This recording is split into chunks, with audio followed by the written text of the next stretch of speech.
Yeah, good morning. Good morning, everyone. Ryan, Parker, thanks. Yeah, we are recording this call, and it will be shared out with all the attendees and our networks afterwards. We'll certainly be able to share out everything that we go over today.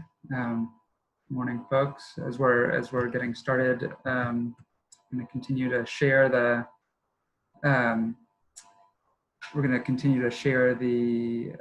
agenda for today. We are running as a webinar, so if you're not seeing the normal Zoom controls, that's why we have some great panelists on today, and we'll have an opportunity for Q&A afterwards. So I just want to formally welcome everyone this morning. Welcome to the statewide forum on outdoor learning, supporting reopening public education. I'm Nathan Broaddus. I'm the manager of the Nature Based Education Consortium. We and Maine Summer Camps are your hosts today, but we're joined in this work today and on an ongoing basis by some really dedicated and experienced partners, some of whom are presenting. Many more of you are tuning in today. And we're really glad that all of you have joined us for the beginning of this conversation. It really is a beginning of an ongoing, important conversation. Like I mentioned earlier, this call is being recorded so that we can share it later. So we hope that you'll help us get the word out about this work for those who were not able to join in. We are using the Q&A for questions and answers. We'll have an opportunity to answer questions towards the end of the hour, and so please, rather than including questions in the chat, please put them in the Q&A feature so that we don't miss them as the hour goes on.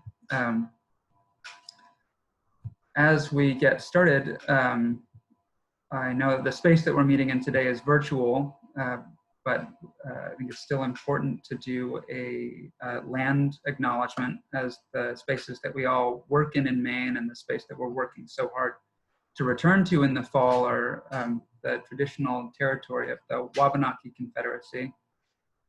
We recognize and honor the tribes who comprise the Wabanaki Confederacy, the Penobscot, Passamaquoddy, Maliseet, and Micmac peoples who have stewarded this land through hundreds of generations. We respect the traditional values of these tribes and acknowledge their inherent sovereignty in this territory and support their efforts for land and water protection and restoration and for cultural healing and recovery.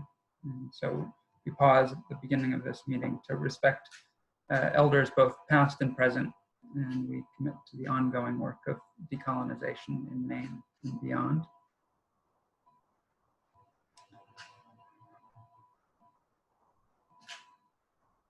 For the next hour, we'll be diving through, I want to give everyone just a very brief orientation to the next hour that we have together. We'll have a brief introduction to outdoor learning, supporting public education in the fall, with some of our experienced partners who are joining us in presenting this webinar. We'll be sharing some resources that you can use to support planning in your district. We'll be diving into some next steps and supports that are currently in development that many partners are working on. And then at the end, we'll have an opportunity for questions and answers and a brief survey that can help us direct where support goes next. So without further ado, I'll hand it off to Ron Hall of Maine Summer Camps to introduce how outdoor learning in Maine can support public education in the fall. Looks like you're muted, Ron. Good morning, everybody. I'm Ron Hall, Executive Director of Maine Summer Camps, and we're excited that everybody is here. We have almost 300 people in this webinar today. We all want to find ways to get back to as much in-person learning as possible. for the benefit of students, teachers, and parents. Since we started planning this call, this has become a heated discussion. Using some of the ideas we're presenting today might help lower the temperature a bit, as well as spur additional out-of-the-box thinking. The goal is to improve outcomes for kids, reduce stress, burden on schools, families, and prioritize student, faculty, and staff health. The ideas we're presenting provide a win-win solution. They solve difficult issues for schools and provide much needed help to a hard-hit sector of the economy: the outdoor education, environmental education, and the summer camp industries. These ideas could help and mitigate potential health and safety concerns, create safer learning environments both in and outside of the traditional classroom. These ideas could help reduce inequities that can result from remote learning that are lacking viable short-term solutions, such as fast internet, Wi-Fi, adequate tablets and laptops, or providing supervision for working kids. These ideas can help address some of the widest inequities surrounding the outdoors. Further, outdoor learning is almost indefinably adaptable to the environment that is accommodating to a wide range of learning styles. For students with or without educational needs, outdoor learning environment provides varied solutions. Outdoor learning provides a perfect environment for interdisciplinary project-based learning. Outdoor learning, camp facilities, and environmental education all have outstanding track records of promoting social and emotional learning. These ideas can help schools both address the SEL gaps created by isolation of the students since the close of schools in March, and will help lay the foundation for the semester to come. Finally, access to nature, green space, the outdoors is positively linked to both mental health outcomes and academic achievement for all types and ages of learners. There is a significant body of supporting research on this. To help you get a better feel for what we have been spending a great deal of time discussing, we'd like to lay out a few scenarios of some of the many ways in which this group may be able to help Maine schools, students, and teachers this fall. We'll start with Jessica. We're going to hand it over to Reed Anderson, actually. So, excellent. Thank you. I'll be focusing a little bit here on a couple of scenarios of how we think this might play out. Recognize that every school and every camp is different, and therefore every partnership will be different as well. I like to think of it like a menu, and the partners, the school and the camp or outdoor learning facility, can choose what works for them and figure out the details of how to apply that. That menu of resources could include, among other things, classrooms, both indoor and outdoor, dining facilities and meals, transportation, and staffing. Consider one scenario in which an urban performing arts center has 8 rehearsal spaces and an auditorium. They have staff available to supervise those spaces, and therefore there is one school representative who comes from the school each day to this performing arts center to be a school presence. There is Wi-Fi and video conferencing available at the facility, and so the students there are tied into their classes back at school by video feed. This will assist with de-densifying the school campus. There is no meal capability at the facility, so bagged lunches are transported to the facility each day, and the students are eating in their rehearsal space classrooms. That's just one sort of baseline example, and then things can build from there. So consider a second example in which a school might split itself in half and spend alternate weeks at a traditional summer camp. Take the bunks out of the cabins, and those cabins now become classrooms. Add in some additional activity areas, and now the camp is able to provide half of the school's space. There are additionally some outdoor facilities that might be of use to the school. benches at the ropes course, a campfire ring with more benches, an outdoor covered rifle range area that could be used as a classroom, and even an outdoor pavilion covered area. There are kitchen staff available who can prepare meals for the students. There is also a dining hall, but the school and the partner, the outdoor learning facility partner, provide those meals in a takeout fashion, and students are able to eat those outside the dining hall or in inclement weather or in January, take their lunches back to their classrooms. The camp also has two 15-passenger vans and a minibus.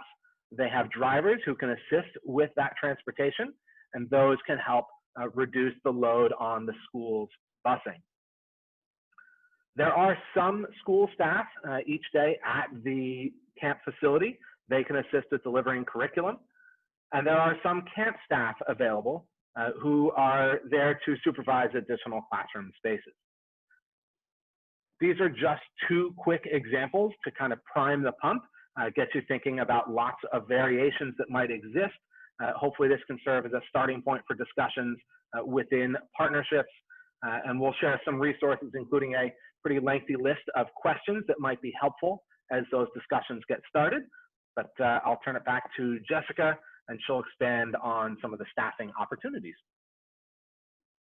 Thank you, Reed. As he mentioned, there are many different and creative ways community partners can support schools with the physical placement of students for the coming school year. Additionally, across Maine, there are a number of organizations already partnering with schools in support of essential learning and experiences with student success in mind.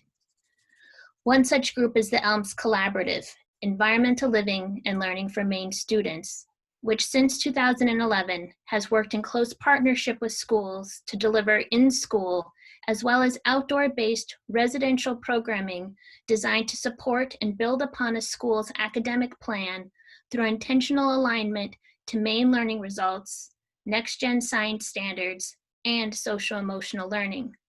This program helps students gain a deeper understanding of the natural world and their place in it, comfortability with 21st century skills and tools, a higher self-esteem, and a greater enthusiasm for learning. Over the years, teachers have come to recognize that bringing students together through outdoor learning experiences helps create positive classroom dynamics. Fostering healthy relationships between teachers and students is a key element for success this coming fall. Learning centers in Maine have invested time figuring out how to best teach under a variety of circumstances in response to the coronavirus pandemic. That adaptability comes from decades of teaching outdoors, where learning is often at the whim of the world we live in. This spring, centers pivoted programming from in-person to virtual classes, paper exploration journals, and other visual means to best support teachers and students learning from home. As we look to the fall, many centers are staffed with experienced educators who are able to deliver content either from their own research-based curriculum or through delivering school content under the guidance of school administrators. They are prepared to step up in support of Maine students in the coming academic year. I'll now turn the screen over to Laura to speak of the importance of outdoor play.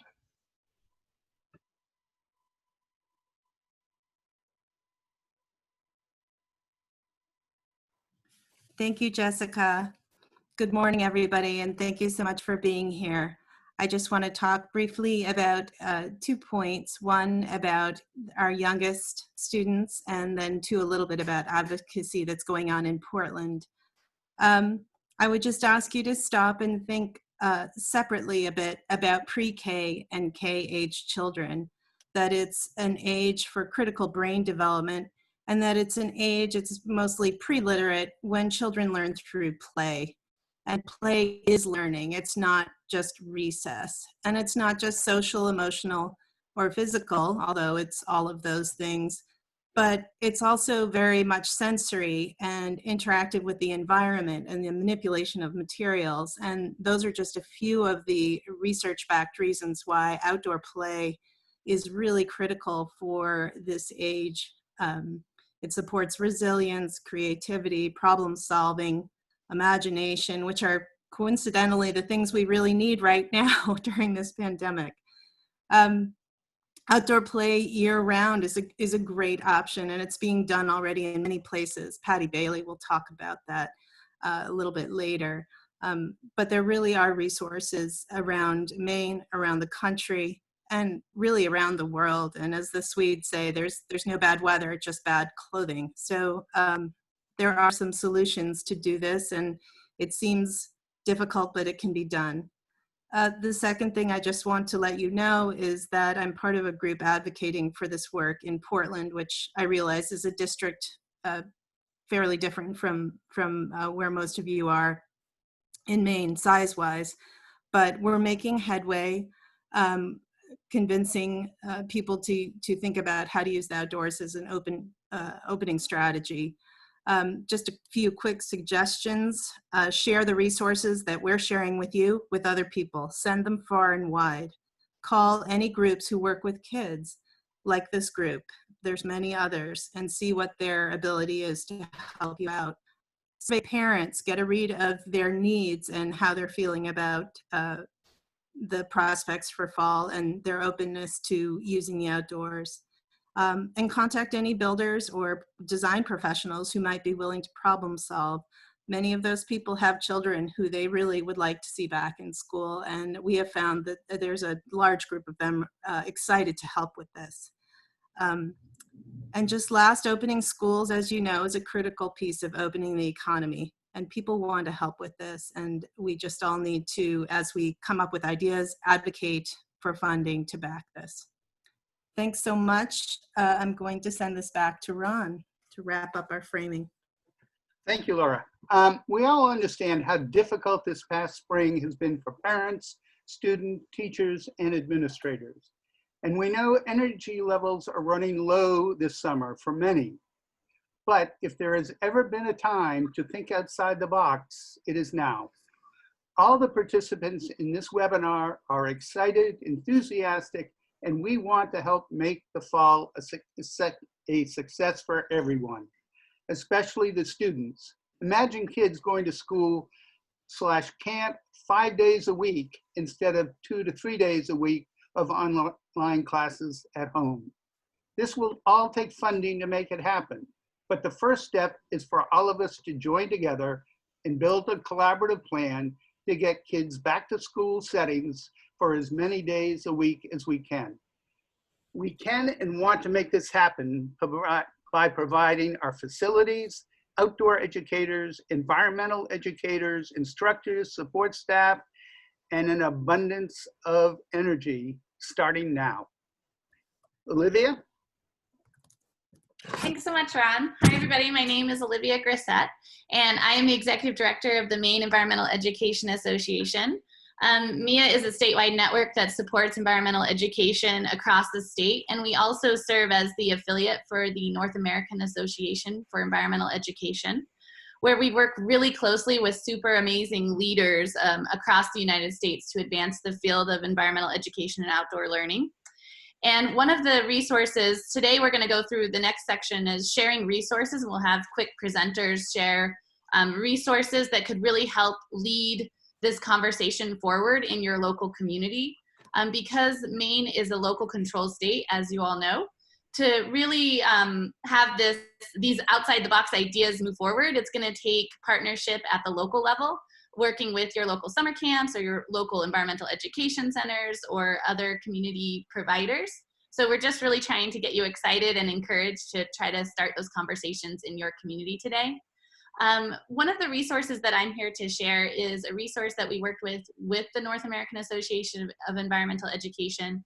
It's an EE guidance document for reopening schools, and it's a really amazing document to get, that you could take with you to a meeting or to broaden your understanding of this topic. I'm not going to take the time to dive into it today because we do have a link to it in your participant agenda, but I did want to just kind of talk briefly about the different topics that it covers. So in this document, it explores extended and expanded learning spaces in the community, what that can look like, opportunities to use your school grounds for learning, ways that outdoor education, environmental education can support teaching and learning in the fall, creating healthier learning environments for students, virtual teaching and learning, and supporting at-home learning. And the field has truly, and I have the opportunity to sit at the network level, so I get to talk to tons of folks doing outdoor learning and environmental education across the state. And we just have an amazing, vibrant network here in Maine. I feel so lucky to be part of it, but they've done an amazing job in pivoting during COVID to really providing a ton of amazing resources for schools and families. And I'm just really excited about the potential that we could build even closer partnerships with public schools in the fall to support this difficult situation. I want to just recognize Sarah Bodor, who's here today. Sarah, I'm going to allow you to talk. So I'm just clicking it so that you're able to talk. Sarah is the Director of Policy for the North American Association for Environmental Education in DC. And I just wanted to ask Sarah if there's anything you wanted to add about this resource today. Thanks, Olivia. I think you said it really well. I was very excited to hear Reed and Jessica and other presenters talk about different scenarios for reopening schools in partnership with community-based organizations and camps and other types of programs, because those are exactly the types of scenarios that these guidance and recommendations were crafted to sort of encapsulate. And we just know that every context has its own unique circumstances and timelines, as Olivia pointed out. And so these are kind of high level, broad brush recommendations that state affiliates such as MIA are customizing to sort of reflect the timelines, the phases, the geography, the climate, et cetera, that different school districts are grappling with as they think about reopening. And we're looking forward to being able to share those customized versions back out. And we hope that MIA and partners here in Maine will consider doing that as well, so that states can continue to learn from one another as this unfolds over the next weeks and months. So thank you so much. It's great to be here and hear what you are thinking about doing here in Maine. Thanks for joining us, Sarah. I'm going to pass the mic now to Patty Bailey. Patty is truly, we're so lucky to have Patty working in Maine. She's a national expert in nature-based education, and she is a professor at the University of Maine in Farmington. And she's been working with a whole bunch of folks on some great work with Inside Outside Network. So Patty. Thank you, Olivia. So this, as Olivia said, I'm an associate professor of early childhood education here at the University of Maine at Farmington. And I worked with a number of experienced educators in Vermont, New Hampshire, and Maine to put together this position statement. It's a 2-page position statement. The link is on your participant agenda, so you can find it. And I'm just going to mention a few things in the document. I also wanted to mention that Ann Stiers from Juniper Hill School, the founder and director there, was one of the educators here in Maine who worked on this. And I'm going to ask her, Olivia, to let her speak after I'm done, just for a few minutes if she has anything else to add. But this is a position statement that was put together to urge educators to embrace learning outdoors. It's really specifically mostly for elementary age. It includes 3 key points: that time outdoors protects against virus transmission, nature-based education provides positive academic outcomes, and nature-based education offers proven mental health benefits. Each of those 3 points are listed in the document, and underneath each one there are hyperlinks to several research articles and information to help support each of those things.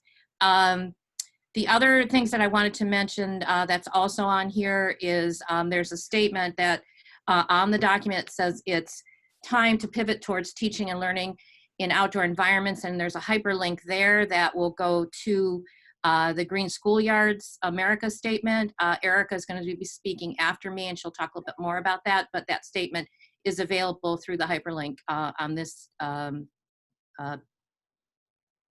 statement, on this statement. The other things that I wanted to mention are that there's also a logo for Inside Outside, and Inside Outside is an organization of professional, kind of a professional learning community here in New England. We have a couple of chapters here in Maine. It's started in New Hampshire. And there's a lot of folks that are either teaching outside already or want to do that kind of thing, or maybe teachers at public schools that want to do that kind of thing. And so it's a wonderful community. And because of COVID, there aren't in-person meetings, but they are online. So if you hover over that Inside Outside logo on the position statement, you'll go to the website. So you'll get more information about that. On the second page of the document, there is a sample schedule. So it's doing outdoors half the day, and it talks about simple routine activities, simple things that you do already that you could do outdoors, like reading circles, storytelling, physical education, art and math activities. So it gives you kind of just a sample of a way that you could organize that. There's also a sample community-based learning, a way to do that where you're working with community partnerships, maybe going to nature centers, or farms or other organizations to do outdoor learning that's already been mentioned. There's also a piece about extended outdoor blocks. And then the last thing I wanted to mention is that at the bottom of that second page, there are 2 links to 2 documentaries. They're both about 15 to 20 minutes long. One of them is called Best Day Ever, and it's about Vermont kindergartens that go outside. They've been doing this for quite some time, at least once a week, for something called Forest Days. That was put together or started by Eliza Minucci in Vermont. And I don't know if you can see this, but there's a companion piece called A Forest Days Handbook that's you can get on Amazon, that is really goes into some of the how to do this outside, and talks about resources and what you would need to do. So that's really helpful. And then the second one is Turning a School Inside Out, and that's another documentary that focuses more on older elementary classes and what's being done in that area. So I encourage you to look at those to help with anything that you might want to do. So Olivia, if you can unmute Anne, if Anne Stiers is here and has anything else she'd like to add to the what we talked about with position statement. Patty, I'm not seeing Anne in the participant list, so I'm wondering if she's maybe one of the phone numbers calling in, and I'm not sure which one, so I don't know how to do that.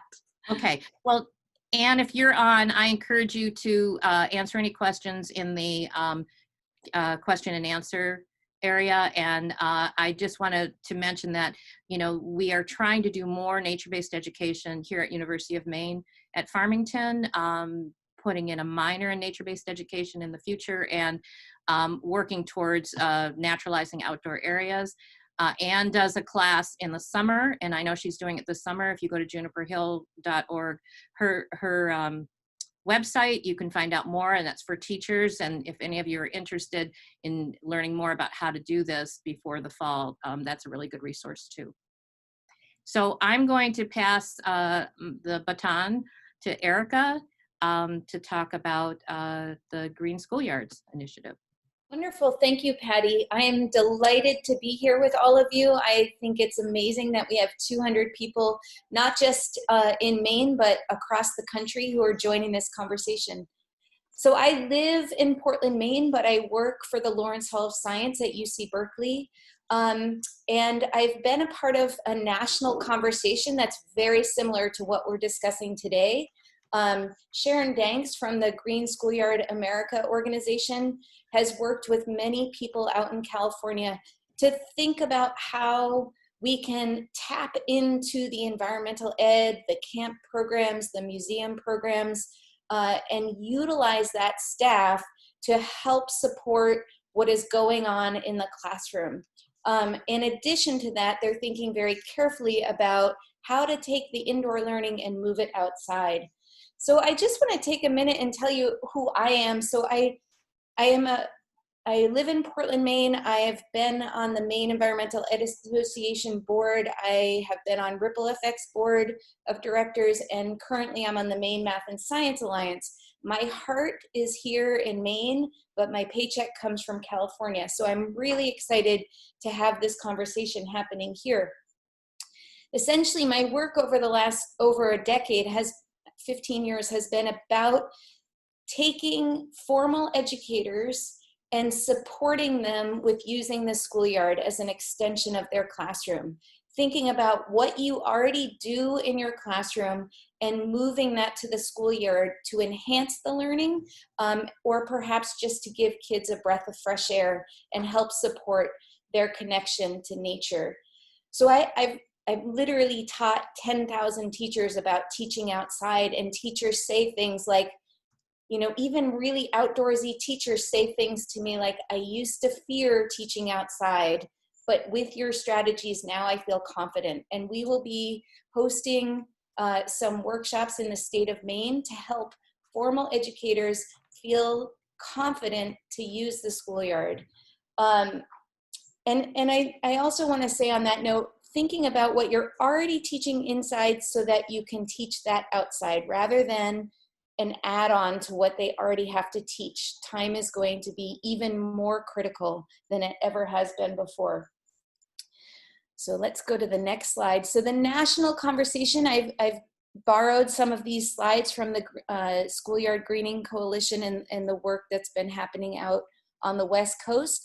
But essentially they're thinking about different structures and low-cost ways to expand, to make it possible in California's varied climate to teach outside on a regular basis. Laura Newman, who's on the call, has done a lot of work here in Maine, supporting schools with greening their schoolyards to make them educational spaces. And let's move to the next slide. So, and this has already been mentioned, but again, it's good to know that this is happening on a national level. Schools across the country are thinking about how they can partner with other organizations to spread kids out so we can get kids back to school safely. And I will say, this is not just about getting kids back to school, but it's thinking about their mental health. How can we support kids to support them with their mental health? There's a lot of research about how effective using the schoolyard is to support students. Next slide. So this is a slide that got me totally excited, and I started talking to Laura Newman and Olivia. So 100 years ago during the Spanish flu, Chicago public schools started teaching outside, and I just love these images of Chicago, arguably a much worse climate than we have here in Maine, was just literally moving desks outside. And there is an article in the resources that I've added to the agenda. There's a link to this article about this. And again, Sharon Danks out, her book is called Asphalt to Ecosystems. She is brilliant. If you haven't read that book, I highly recommend it. But she's thinking about, and others out in California are thinking about, so if you have an asphalt jungle, what could you do to green that space? Not everybody has amazing outdoor spaces, but there are ways to modify them to get kids outside. And again, in the resources that we're linking to, they're sharing models of how to take an LA public school ground and how to divide it up so that you can have multiple outdoor learning spaces for multiple classrooms. Next slide. And these are some of the resources we've listed in the participant agenda. And I just want to check my notes and make sure I said everything. Something that hasn't been mentioned yet, or it's worth emphasizing again, is COVID funding is shifting towards supporting schools. So if you are a principal or a person in a powerful position, you could work and partner with an informal ed organization, green your schoolyard to make it more of a learning environment that is conducive to our climate, and perhaps find funding to help you do that. And I just want to go back to what was said about thinking outside the school, outside of the box. But let's think outside of the school box and get as many kids connected to nature at this horrendous time in our existence. So thank you all for being here. And we are passing it over to, I forget who we're passing it over to. Ron, that would be Ron. All right. Maine Summer Camps is a nonprofit organization that has 147 camps as members, with camps in over 50 Maine communities. This year, almost 80% of our camps made the difficult decision not to run their regular camp this summer. I mention this not because of the disastrous financial losses they have suffered, but because how incredibly hard it was for the camps not to be there for the tens of thousands of children that they call their second home. Why is this important today? Because many of these camps are hoping that they can still make a huge difference in the lives of many Maine kids this fall. I'd like you to imagine the ways camps can be there for local schools. Camps have large enclosed spaces, including dining halls, auditoriums, theaters. Some even have enclosed gymnasiums. Most camps have cabins that can be transformed into classrooms. Many have outdoor pavilions, outdoor eating areas, walking trails, which would make a perfect place for environmental education learning to take place. Outdoor activity centers, including tennis, athletic fields, ropes, all of these perfect for PE classes. Many of the camps also have commercial kitchen facilities and could support the school lunch program. Most all have Wi-Fi, bathrooms. Many of our camps are located in the more rural parts of Maine that often have fewer large multi-purpose spaces for schools to use in the town. Right now, we have about 35 camps that have shown an interest in participating in a fall collaborative effort. And as this project moves forward, I expect more camps to join in. Every day, I am hearing from another camp that says, yes, I'm interested. What do almost all of these camp facilities have in common? They are unused resources this fall. They sit dormant. Most, but not all of the camps will still need to close down later in the fall, but what an amazing resource is for schools to utilize during the fall season. Lots of outdoor space, but also indoor space for classrooms and inclement weather. A built-in rain plan. Some camps have the ability to provide staff for supervision and/or education. There is a chart on the next page which shows current camps and the communities that they're in that have indicated an interest. And if you're interested in more information about schools participating with camps, you can reach me at camps@mainecamps.org. All right, Beth?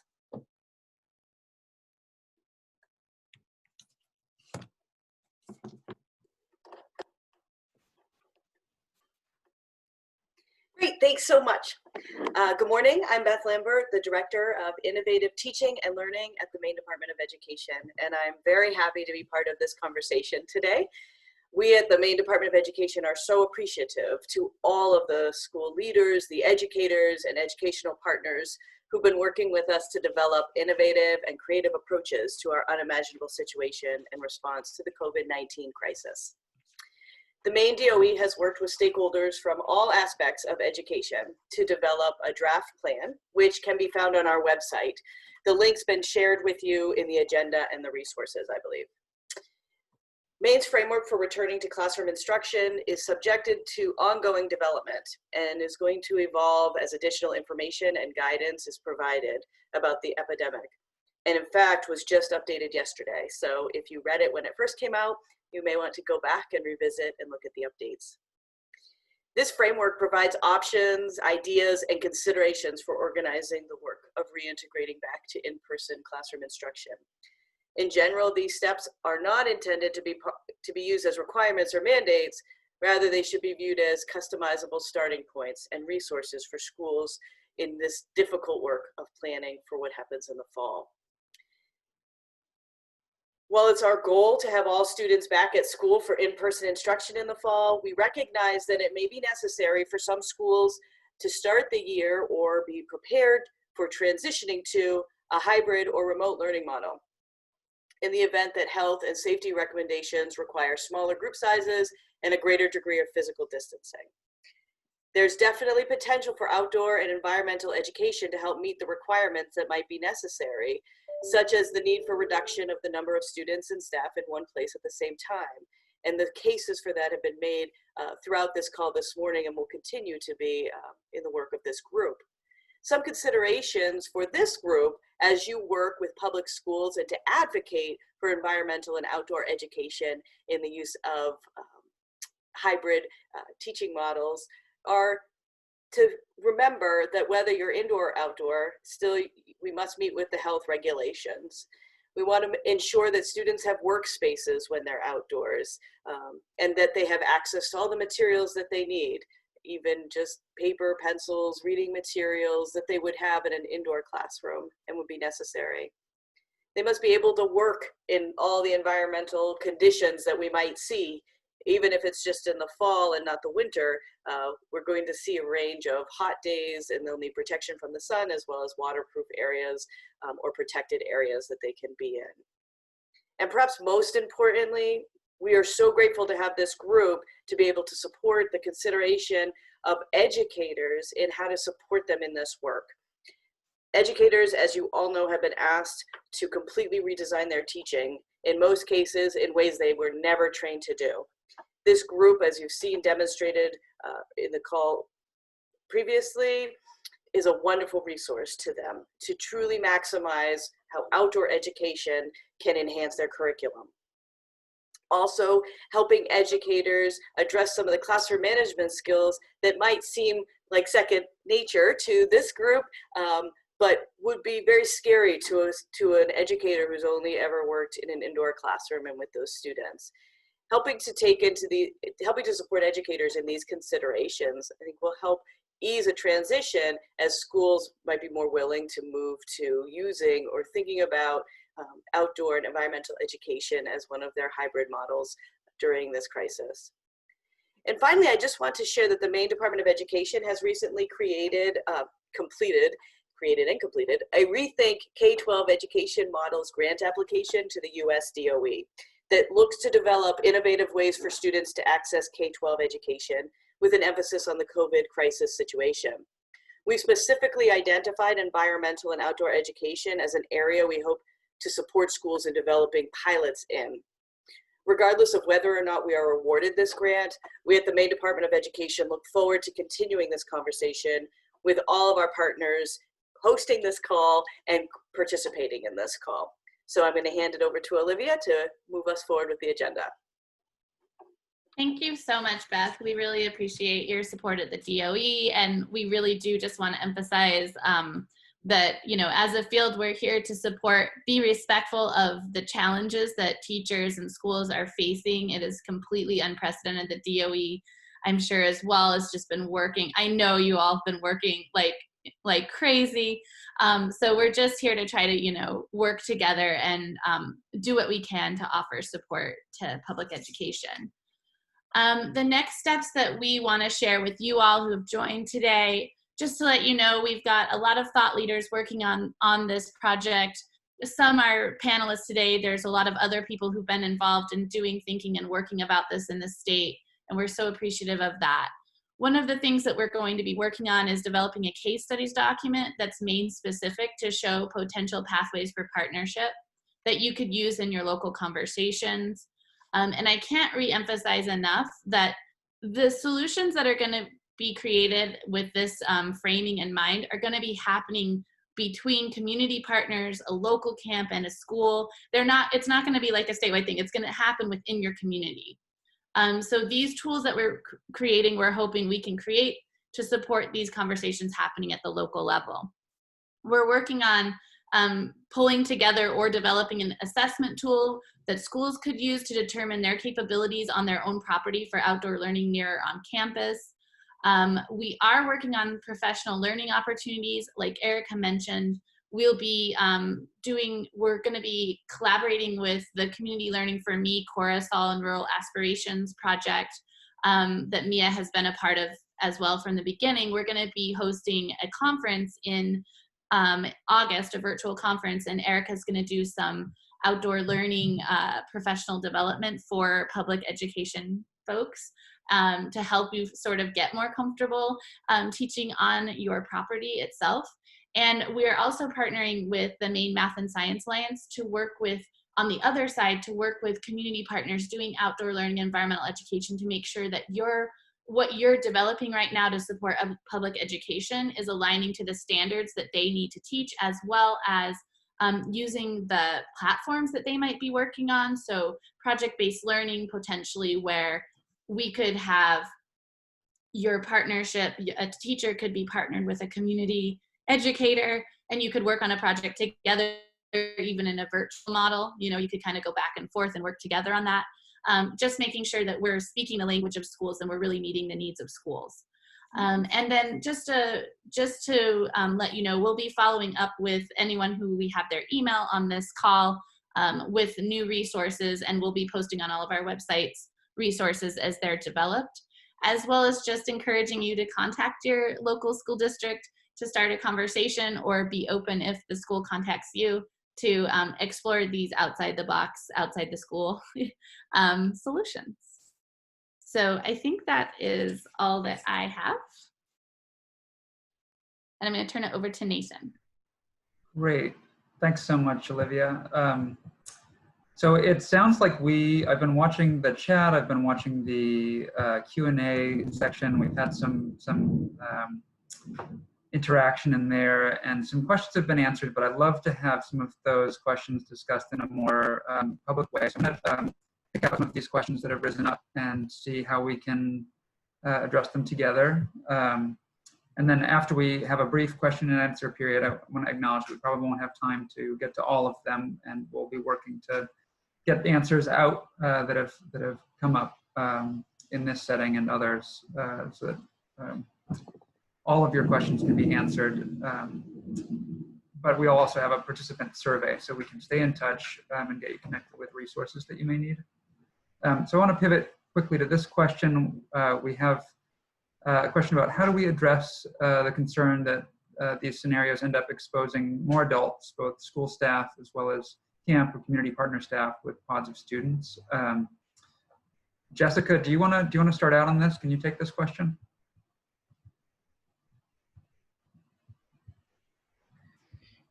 Sure. So as we look at ways to help support our schools, a lot of these organizations that have been speaking here today are really looking at working with schools to see how we can help with that need to spread students out. So there is a drive to ensure that students are not necessarily spending all of their time learning virtually, at least for the fall portion of this coming school year. And so by collaborating with sites, we can expand the students out into smaller pods. And yes, there is risk of transmission. Those are known. However, any site that is collaborating with a school will work with school policies, Department of Ed policies, as well as the CDC, to maintain that proper sanitation and distancing, and all of those proactive steps are in place to help minimize and mitigate transmission possibilities. There is no fail-safe. Someone mentioned that there are a lot of camps that are running into issues with this across the country that are running summer camps. And again, we are looking at small. This is a small sort of program where we might be working with one school exclusively. One organization that I'm affiliated with is working exclusively with the middle school to help shoulder some of that space that the school needs in order to best work with the students. So a lot of it will come down to those smaller networks, as well as adhering to the proper policies. But it is, there is no one right answer. There is no guarantee. We all are just going forth with the best in mind to help ensure that students aren't stuck behind their computer screens teaching or learning throughout the bulk of this start of school year. That's great. Thank you, Jessica. I have another question here. It's come up a couple times in the course of this hour, and it's about transportation. It seems like transportation between schools and third-party locations or facilities could be a potential bottleneck, especially since current guidance restricts the number of students who can be on a bus. And it's like, Reed, you had some answers to this. Do you want to jump in here? Sure, glad to. Couple different ways, recognizing, yes, transportation will indeed be an issue, and we know that bus capacities are not going to be what is printed on the side of the bus right now. So there are a couple different ways of going about this, and they're all going to involve some flexibility. It might mean staggering the times that each facility starts. Maybe the camp facility runs 9 to 3 and the school facility runs 8 to 2. And that might allow that bus to make 2 runs each morning and 2 runs each afternoon. Within that bus, you might be able to color code seats or mark seats such that the camp route uses the, for example, the odd rows on the driver's side and the even rows on the passenger side or something along those lines. And then opposite for the other run. That might help as well. We know that lots of parents are eager to get their students back to school.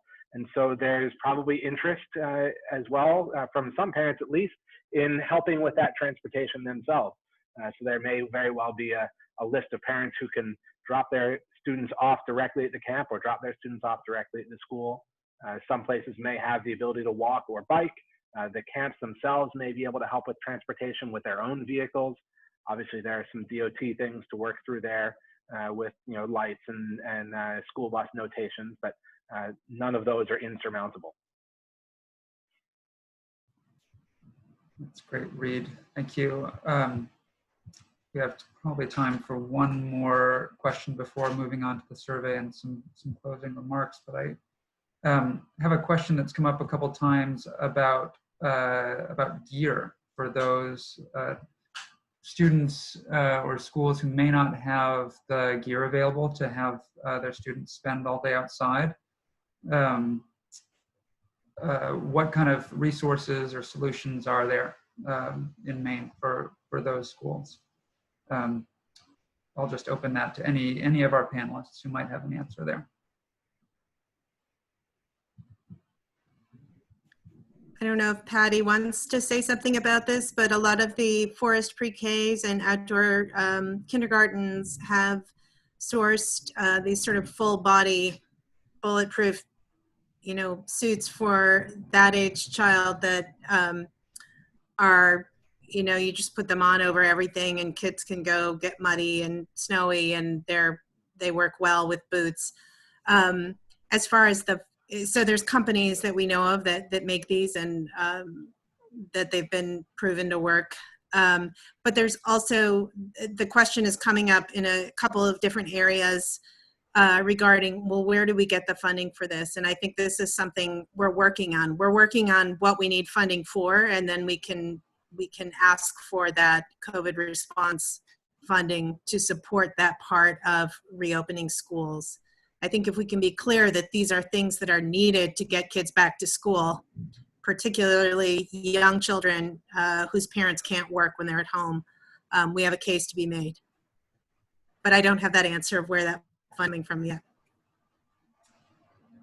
I don't really have much to add to that, except that, yeah, there are some companies out there, but Ann Stiers is now on the webinar, and I just noticed a chat from her. She's a really good resource to find out some of that information because she has an outdoor school at Juniper Hill and deals with purchasing a lot of that equipment. And so I encourage you to look at the chat, and it has her contact information. Nathan, this is Erica. May I take a second to respond to a few things we've seen in the chat? Yeah, please do, Erica. We have a couple minutes.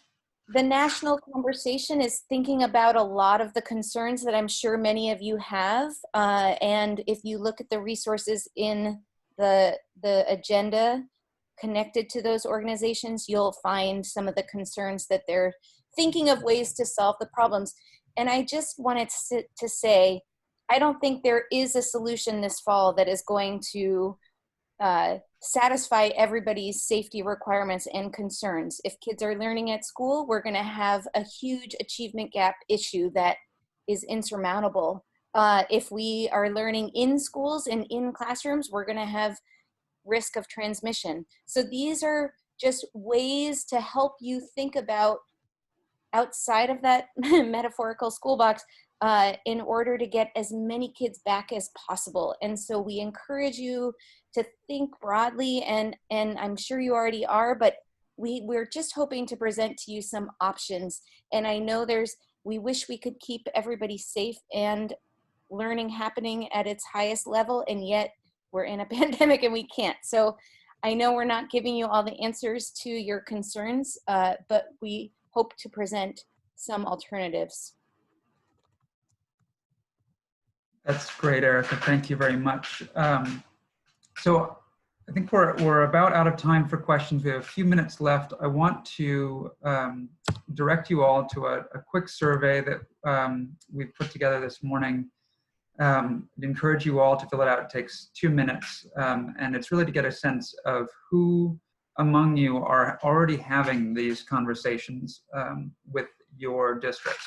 We want to know, and we want to know how we can help as you're starting to have these conversations or thinking about having these conversations. There are a lot of resources that have been mentioned today, and we can connect you with those and others. Some folks in the chat have been offering themselves as resources. We can connect you with them and others. So please do fill out the survey, and that'll be a jumping off point for moving us forward on a larger scale. Like we mentioned, a lot of these decisions are being made at the local level. Programs are being designed at the local level. So our solutions will be many, and we can help inform each other. So, and I just want to turn it over to Olivia and Ron for some final remarks. Thanks so much, Nathan. I just wanted to express that I'm sorry that we weren't able to get to all of your questions. If you have further questions that you weren't able to get answered, please reach out to us. I know there's a lot of questions about funding, and I can say through the Nature Based Ed Consortium, we're definitely going to stay on top of looking for funding opportunities, and advocating for funding opportunities for gear and things like this. So we will keep you in the loop, and please follow us to, we'll be shouting those out from the rooftops as those become available. So definitely, we can help with that, as well as just, stay in touch if you have more questions. We'd love to answer them. Just to close, I wanted to express my deepest gratitude for the spirit of collaboration during this crisis that has really brought, honestly, all these incredible panelists from the Schoolyard Greening Coalition and, Erica's work nationally and all the camp folks. We've all been just diving in to work together, and I'm just so grateful for that collaborative spirit, because we're really hoping to at least provide supports or help meet the needs of Maine kids. And I know that equity is a super big concern here, and there's so many questions that are really hard to answer. And I think the more that we can work together to try to meet the needs for all of our kids, the better we will manage this crisis. And I'm just really grateful to all the panelists and for everyone who joined today for your willingness to think outside the box and to try to support our communities right now during the crisis. We know that this has been a really challenging time for kids, for families, for schools, for teachers, for community organizations, but we really do hold creative solutions within our own communities. We have these solutions within ourselves to do things that we've never done before. And I think it's really terrifying, honestly, but it's also a time for us to step into this space of uncomfortableness and try to do things that we've never tried in the past, or to build on things that we know have worked, and to expand those models. So I'm truly grateful for you for joining us today. We are here to support you and to help you generate solutions that will work for your community. And I guess I would just say thanks for being truly heroic in my mind in this time of immense challenge. I'm very grateful for you all. And I wanted to share this quote that's been really resonating with me. Sometimes when you're in a dark place, you think that you've been buried, but actually you've been planted. And I think, you know, there might be some partnerships that come out of this time, some new, you know, maybe you try some outdoor learning in your school and you've never done it before, and then you see the benefits to your kids and how excited they are, or your teachers get really excited about it, and mental health goes up. I don't know. I think this is a time when we just have to be open for that. So Ron, I don't know if you have some closing thoughts, but just appreciate you all so much.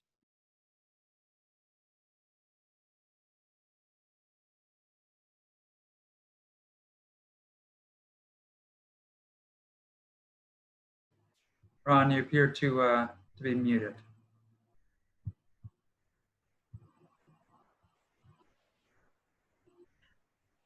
Ron. Yep, I got it. I'm unmuted now. First of all, I just want to thank everyone also for not only being a panelist here, but for all the people that have joined the webinar today. And I would encourage all of you to contact your schools, your principals, superintendents, and encourage them to connect with us. Thank you all.